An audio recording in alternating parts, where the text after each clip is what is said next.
Stella, comme tu le sais, c'est très compliqué, notamment à Paris, d'aménager le dernier étage, celui qui était avant un étage de chambre de bonne. C'est la première fois qu'on parle d'atmosphère. Atmosphère, atmosphère, est-ce que j'ai une gueule d'atmosphère?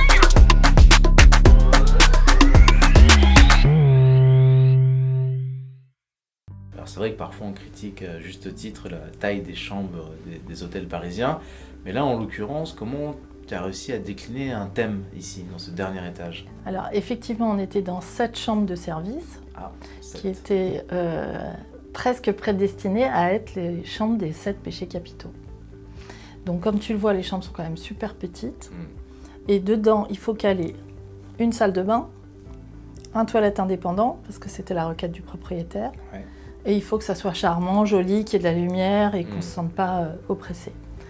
Donc ici, par exemple, on est dans l'envie. Ah. Alors l'idée, c'est quoi? C'est de prendre la photo du péché capital, Ouais. de la suggérer, et Ouais. ensuite, soit on recouvre le plafond, soit on recouvre un mur. Donc ici, par exemple, tu vois qu'on est dans la colère et que cette femme, elle est très en colère et elle recouvre tout le mur. Par contre, dans la paresse, tu t'endors et au-dessus de ta tête, tu as une femme qui paresse elle aussi et qui s'endort.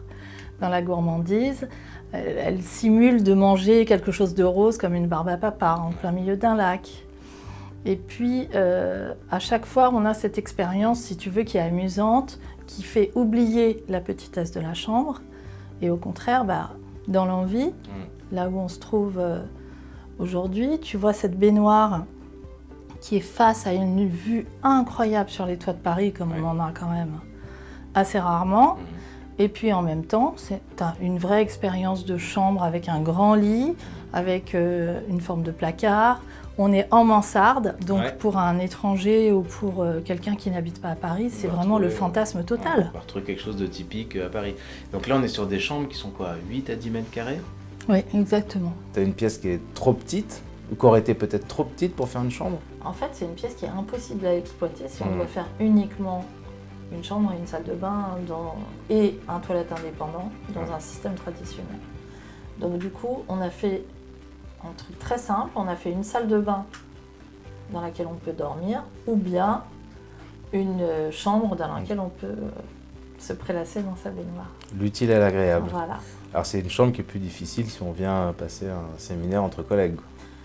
C'est une chambre purement couple, ça on est d'accord. Après, on a un système de paravent qui occulte la vision sur la baignoire si la personne est vraiment très pudique. Et puis, en même temps, ça fait une expérience client incroyable. Il y a vraiment, tu fais pas ça chez toi forcément, ça fait partie des choses que tu as envie de faire quand tu es à l'hôtel. Quels sont les artifices qu'on peut utiliser pour étirer un petit peu cette notion d'espace quand c'est aussi petit que ça? Alors là encore, on peut parler d'augmenter le défaut pour en faire une qualité.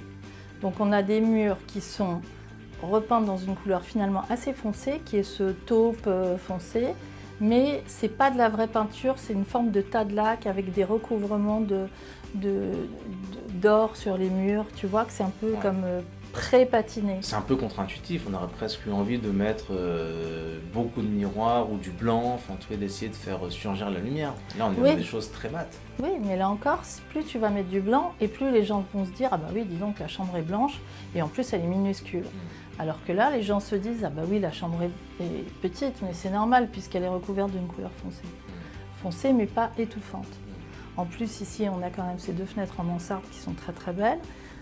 Et ça fait vraiment, encore une fois, un souvenir inoubliable. C'est pas évident, hein. On voit là sur toutes ces images comment il a fallu agencer différemment, avoir ce besoin d'avoir des toilettes séparées. Enfin, c'était quand même un tour de force, non? Oui, c'était très compliqué à réaliser. On s'est un peu pris la tête et tournicoté les méninges dans tous les sens, mais ça vaut la peine parce que chaque centimètre carré est exploité. Et finalement, on circule naturellement dans cette chambre sans aucun sentiment d'oppression et au contraire, c'est vraiment charmant. En décoration, ce qui est intéressant, c'est d'avoir un objet qui va signer les lieux, un pan, un rideau trop grand, une tête d'animal quelconque. Ce rideau, il est extrêmement grand, trop long, Et du coup, on a vraiment l'impression qu'on est dans un conte de fées. Et c'est ça qui signe les lieux.